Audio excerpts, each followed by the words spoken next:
साथियों, जय मानवता। आशा करता हूँ आप सब कुशल से होंगे। यथार्थ की ओर चैनल में एक बार फिर आपका स्वागत है। साथियों, आज हम चर्चा करने वाले हैं समाज में फैली हुई विभिन्न कुप्रथाएं, जिनमें से कुछ कुप्रथाएं अंग्रेज़ों के समय में समाप्त कर दी गईं, यदा-कदा छुट-पुट कहीं देखने को मिल जाती हैं, और कुछ कुप्रथाएं समाज पर धर्म के नाम पर आज भी अनिवार्य रूप से चलती हैं।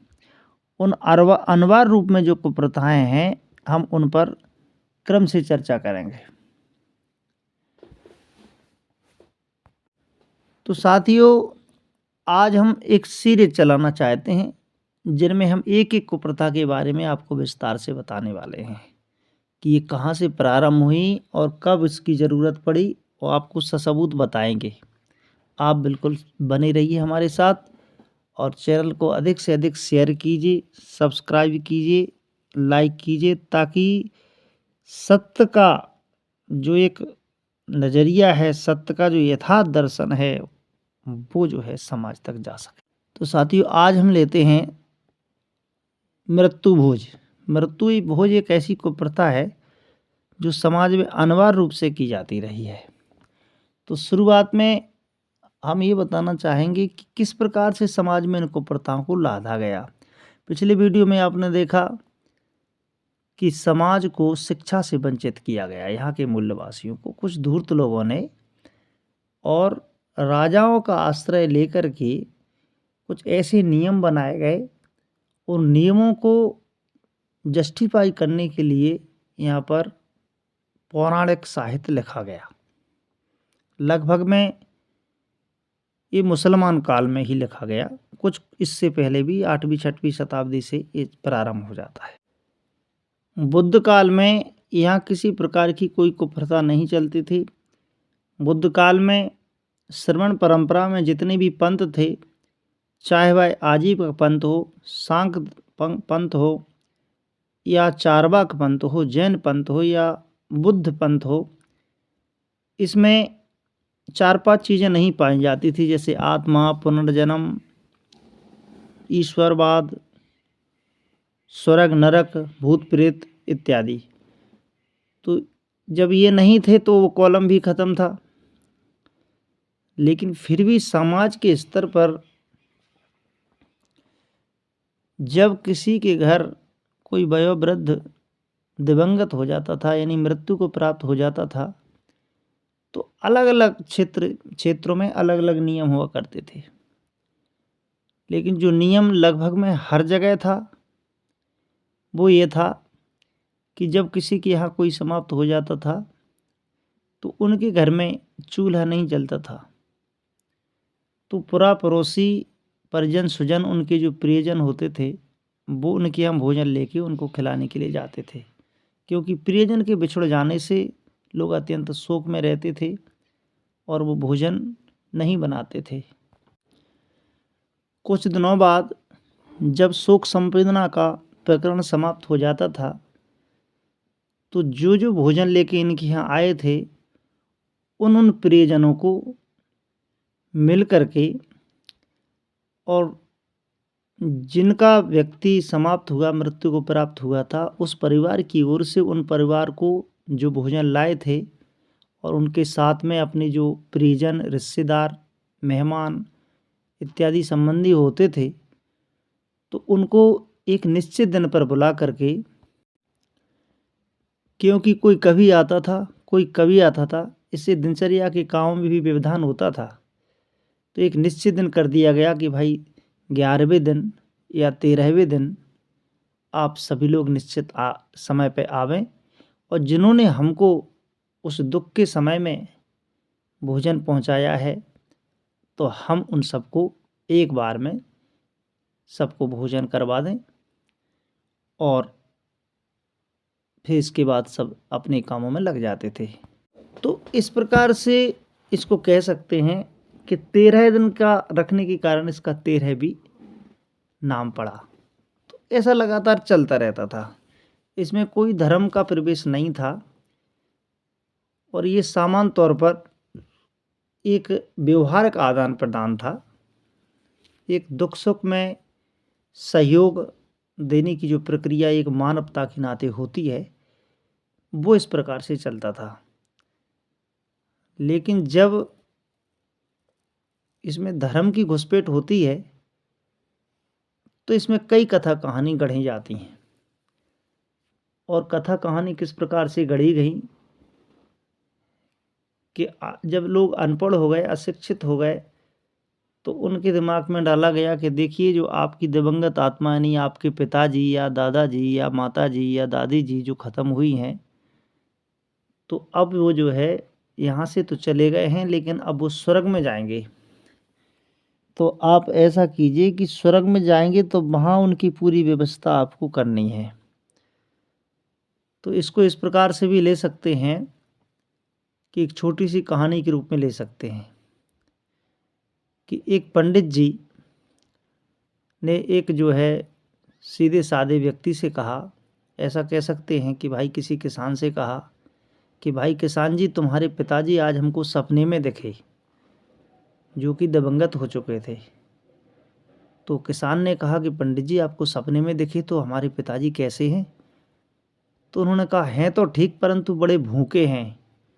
वो कह रहे थे कि भाई रास्ते में काफ़ी लंबा रास्ता है और चलते चलते भूख लग जाती है, तो भोजन की कोई व्यवस्था नहीं है।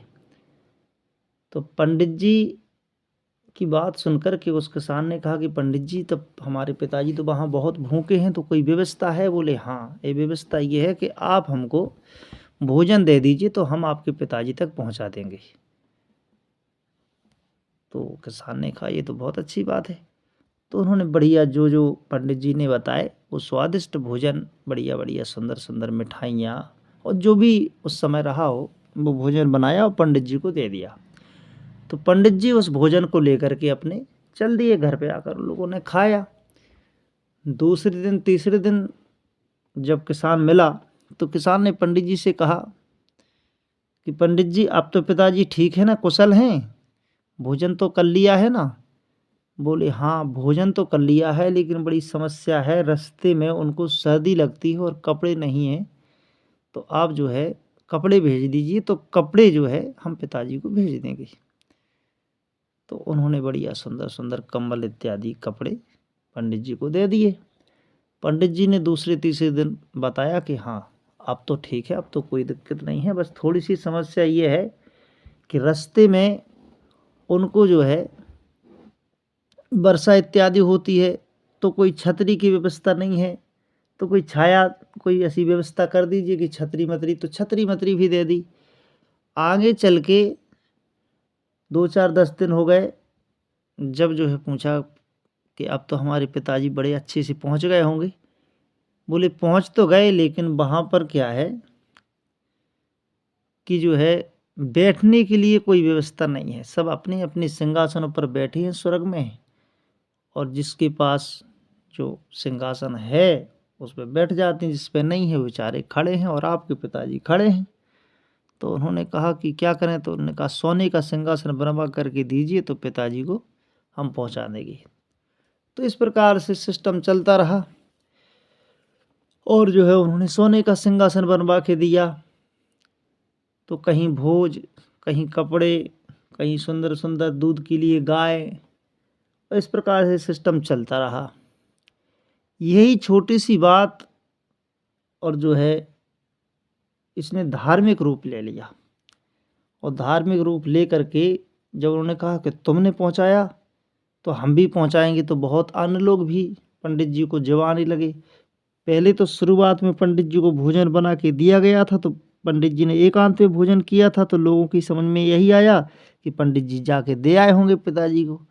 लेकिन बाद में फिर कहा कि अब आपको ऐसा करना है कि पंडितों को बुला करके और उनको जो है भोजन आप करवाइए। 21 या जितने भी हो सके, अधिक से अधिक जितने आप ब्राह्मणों को भोजन करवाएंगे उतने जो है आपके पिताजी को वहाँ भोजन पहुँच जाएगा। तो साथ में फिर भोजन के साथ में विदाई, दक्षिणा, कपड़े, ये सब जो है शुरू हो गया, और धीरे धीरे ये धार्मिकता के रूप में बदलता चला गया। जब पुराणों की रचना हुई तो पुराणों को इन सब बातों को जस्टिफाई करने के लिए पुराणों में अलग-अलग प्रकार से जो है कथा कहानियाँ गढ़-गढ़ करके सुंदर-सुंदर कथा कहानियाँ गढ़ी गईं और बड़े-बड़े जो गणमान्य लोग थे उस समय जो राजा लोग थे, उन्हीं के माध्यम से और समाज पर ये नियम फिर थोप दिया गया कि कोई भी चाहे गरीब हो, चाहे अमीर हो, 13 ब्राह्मण का विधिवत भोजन, दक्षिणा, विदाई, कपड़ा इत्यादि अनिवार्य है।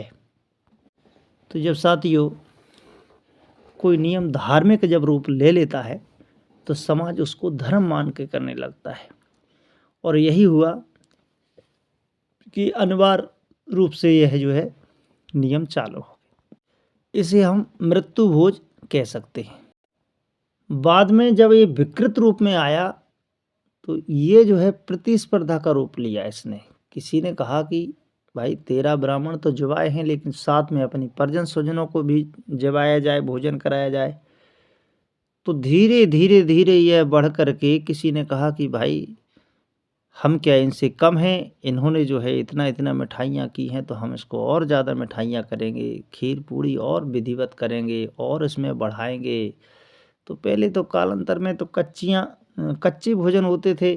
कच्चे भोजन से तात्पर्य है कि चावल है और बेसन है, रोटी इत्यादि हुआ करती थी। लेकिन बाद में जब तेल इत्यादि की जो है व्यवस्थाएँ अच्छे से होने लगी तो फिर उसको पक्का भोजन करके और अधिक-अधिक मिठाइयाँ, अधिक-अधिक खीर-पूड़ी और जितना हो सके अधिक से अधिक लोग इसको करने लगे। तो इसमें जब इसका विकृत रूप सामने कब आया कि जब लोगों ने प्रतिस्पर्धा में ले लिया इसको, कि हम क्या इनसे कोई कम हैं? हमारे दादाजी, हमारे तो पिताजी, माताजी इतना कुछ छोड़ गए हैं। तो लोगों ने थोड़ा कुछ धूर्त लोग रहे तो उन्होंने और ज़्यादा उनको पुट दिया, उनको जो है इस प्रकार की बात कही कि भाई तुम्हारे दादाजी तो इतना छोड़ गए हैं, तो आप तो अधिक से अधिक कीजिए। तो धीरे-धीरे ये जो है प्रथा थी, प्रथा से कुप्रथा में बदल गई। अब समस्या क्या है कि जो संपन्न लोग हैं, उनके दादा-परदादा तो कितना ही छोड़ जाते हैं, तो अब कोई भी करे, कोई दिक्कत नहीं है। लेकिन समाज में जो निम्न वर्गीय समाज है, अब वह अनिवार्य रूप से करने लगा। उसे ऐसा लगा कि अगर हम ऐसा नहीं करेंगे तो हमारे पिताजी स्वर्ग में तो नहीं जाएँगे, उनका स्वर्ग का टिकट नहीं बनेगा, बीच में भटकते रहेंगे, उनको भोजन नहीं मिलेगा, भूखे भटकते रहेंगे। तो ये जो चीज़ है, ये विशेष घर कर गई मन में कि हमें करना बहुत ज़रूरी है। गमी तेरहीं करना, मृत्यु भोज का करना बहुत ज़रूरी है। तो ये ज़रूरी समझा जाने लगा। फिर धीरे-धीरे ज़रूरी ने किस रूप में परिवर्तित हुआ कि नहीं करेंगे तो लोग क्या कहेंगे कि हम क्या कम हैं? हमारे पिताजी इतना छोड़ गए, हमें तो बहुत ज़रूरी करना है।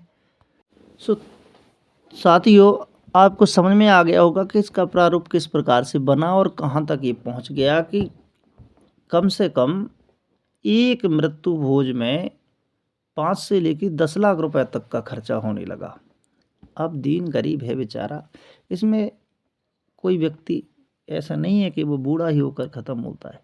कोई दुर्घटना, रोग बस कम उम्र में जैसे समाप्त हो जाता है, तो सबसे बड़ी समस्या जब होती है कि जैसे किसी का भगवान ऐसा ना करे कि किसी के साथ हो, लेकिन मान लीजिए कोई नया बंदा बीमार हुआ, लाख, 2 लाख, 4 लाख, 5 लाख रुपए डॉक्टर के माध्यम से अस्पताल में खर्च हो गए और वो ना बच सका, बच्चे अनाथ हो गए, पत्नी विधवा हो गई और फिर समाज कहेगा कि भाई तेरहीं भी करना है तो लाख 2 लाख रुपए और तेरहीं में उसको फंसा दिया। वैसे ही तो कर्ज से इलाज चल रहा था, अब तो उसकी ज़मीन भी बिकने वाली है और बच्चे तो ज़िंदगी भर वो कर्ज ही चुकाने में उनकी ज़िंदगी खपत हो जाएगी। अगर नहीं करते तो लोग क्या कहेंगे? लोग क्या कहेंगे भाई कि तेरहीं नहीं की पिताजी की। तो ये अनिवार्य कुप्रथाओं में ये कुप्रथा है, इसलिए मुझे इस पर प्रकाश डालना पड़ा। तो साथियों, मैं आपको स्पष्ट कर दूं कि कोई शास्त्र नहीं है जिसने ये कहा हो कि तेरहीं करो। सबसे पहले आप मन से यह बात निकाल दीजिए कि तेरहीं नहीं करेंगे तो हमारे पिताजी या हमारे माता पिता या जो भी हैं, उनकी अधोगति हो जाएगी या वो स्वर्ग में नहीं जाएंगी, नरक में चले जाएंगे। ये बिल्कुल ही फेक न्यूज़ है, ये बिल्कुल ही झूठी है। और जिन्होंने लिखी है इसको वो महामूर्ख और धूर्त रहे। उन्होंने लिखा, गरुड़ पुराण में लिखा कि भाई आपके जो दादा परदादा हैं या जो भी मृत हैं, जो चले गए हैं इस संसार से, वो जो है 13 दिन तक इधर घूमते रहते हैं। और जब आप हमको भोजन करा दोगे और वो अच्छे से देख लेंगे कि हाँ पंडितों को जिवा दिया गया है, तो जो पंडितों के पेट में जाएगा वो उनसे उनका पेट भर जाएगा। साथियों, थोड़ा सा विचार करने की बात है। ये उस समय ये चीज़ें रची गई जिस समय समाज काफ़ी अकालग्रस्त होते थे, लोग अच्छे तरीके से पेट नहीं भर पाते थे।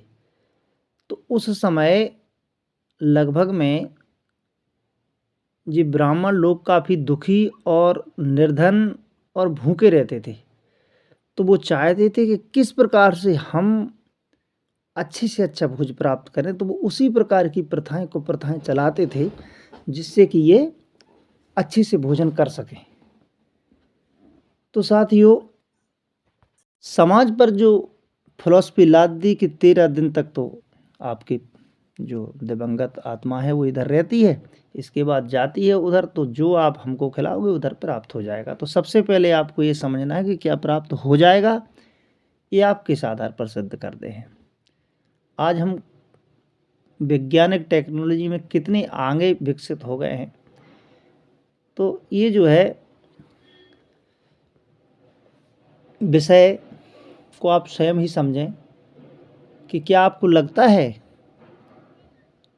कि जब आपके माता पिता छत पर हों, टेरेस पर हों और आप नीचे से उनको भोजन दें, चढ़ाएं या एक ब्राह्मण को जुबाएं, तो उनको छत पे नहीं पहुंच सकता, तो मरने के उपरांत कैसे पहुंच सकता है।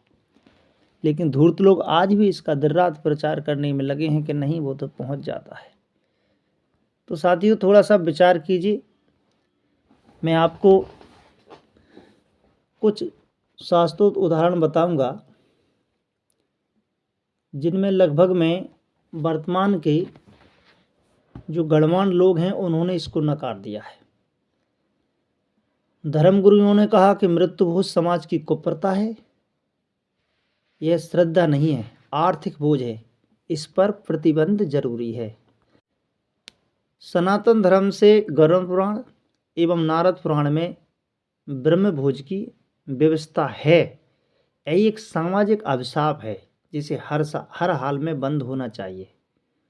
मृत्यु भोज की विडंबना में ना फंसकर जो आप पैसा खर्च कर रहे हैं वो आप और अन्य प्रयोजन में लगा सकते हैं।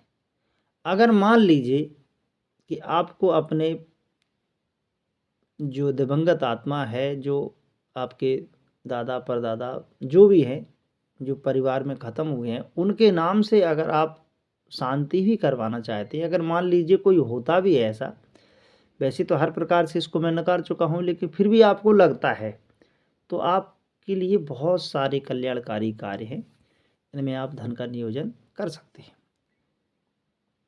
संत महापुरुष आडंबर से दूर रहते हैं और लोगों को भी दूर रहने का आदेश देते हैं।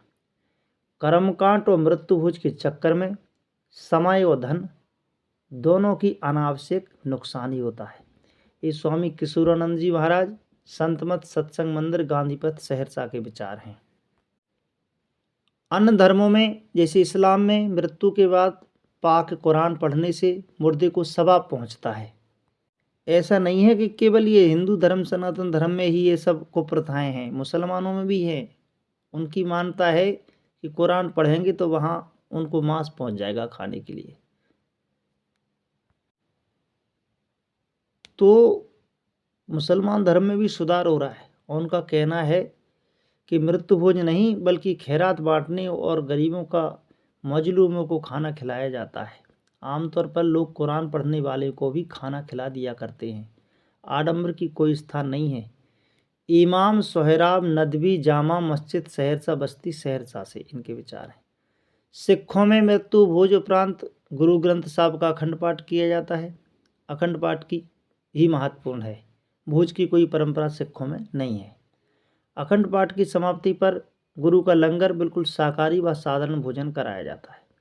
अगर कोई मृत्यु भोज प्रथा को खत्म करना चाहते हैं तो सरदार स्वर्ण सिंह ग्रंथी टीवी रोड गुरुद्वारा सहरसा ने कहा है कि मैं इसका समर्थन करता हूँ। यानी किसी भी शास्त्र में मृत्यु भोज का जिक्र नहीं है, यह अन्य सामाजिक कुरीतियों की तरह है। इससे संपत्ति का अव्यय होता है। शास्त्र में भोज का नहीं संस्कार का जिक्र है। मृत्यु के बाद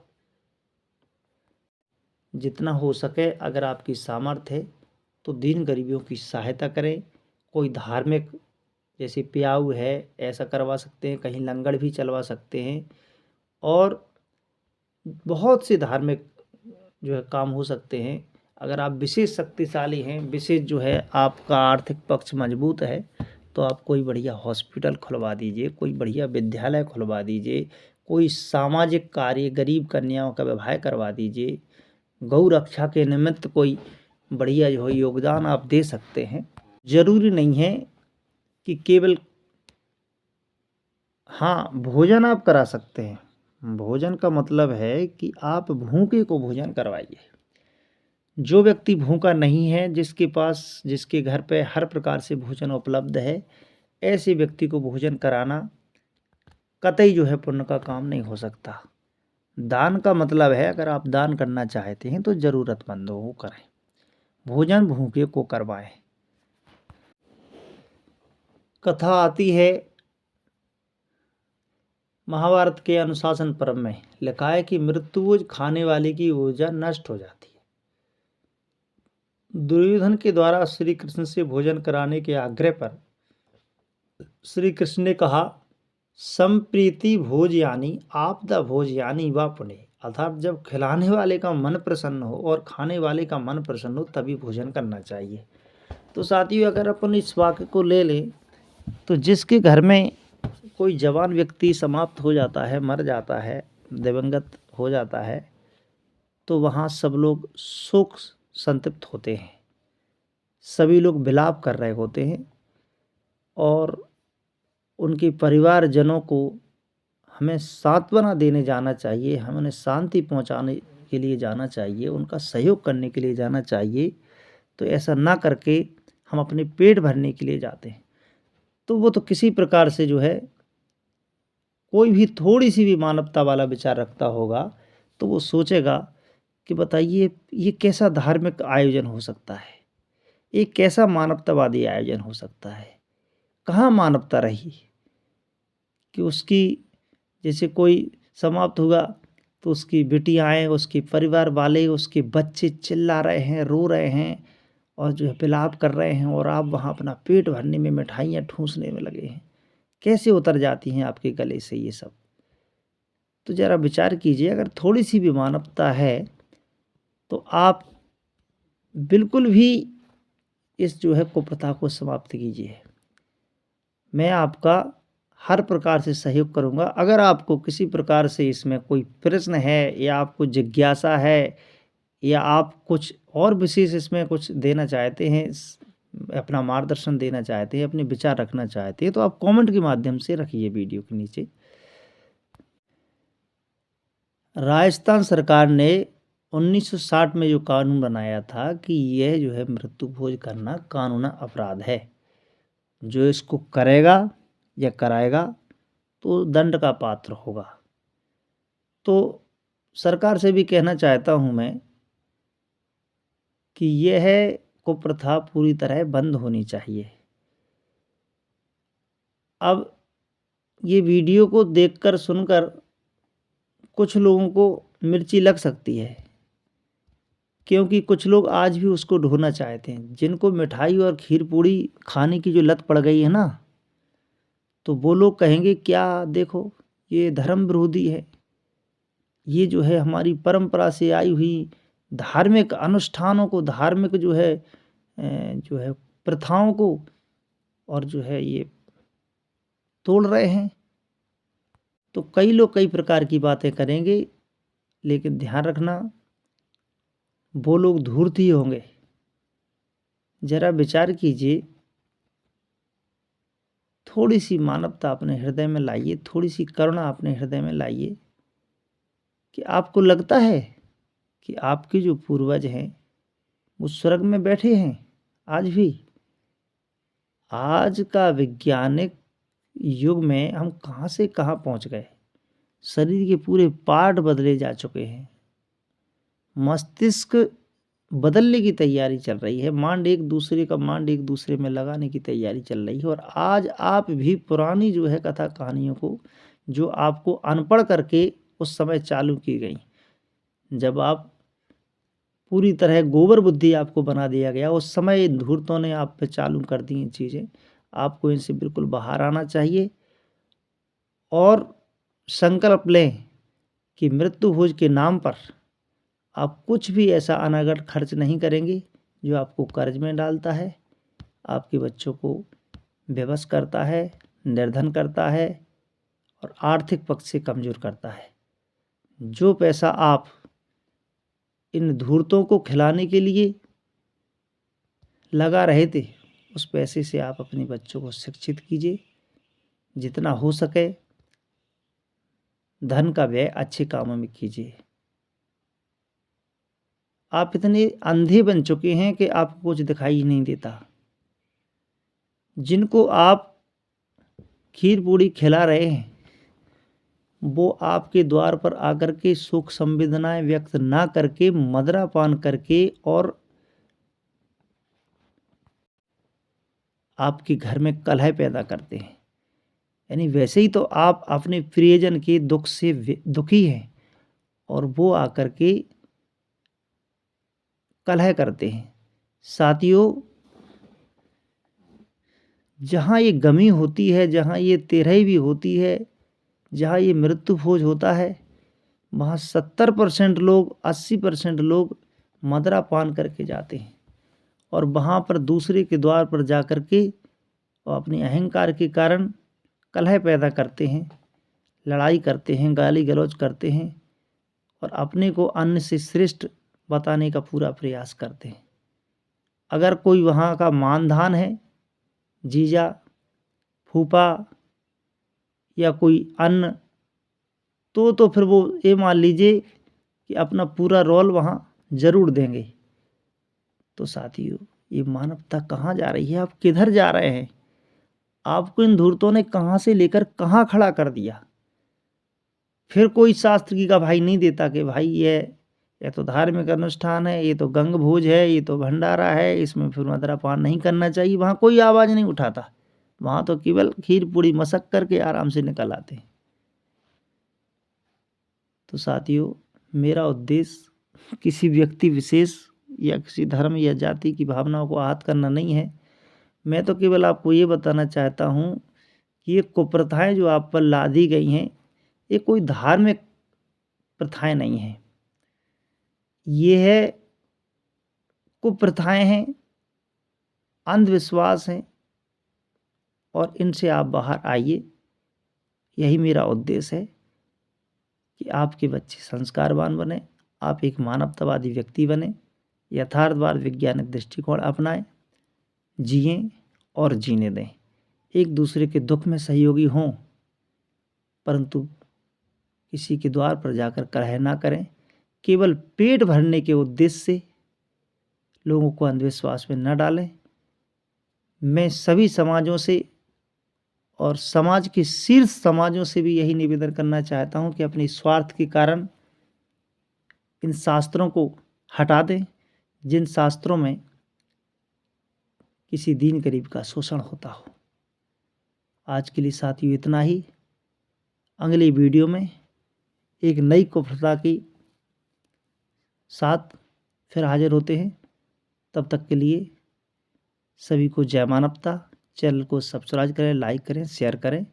बहुत बहुत धन्यवाद।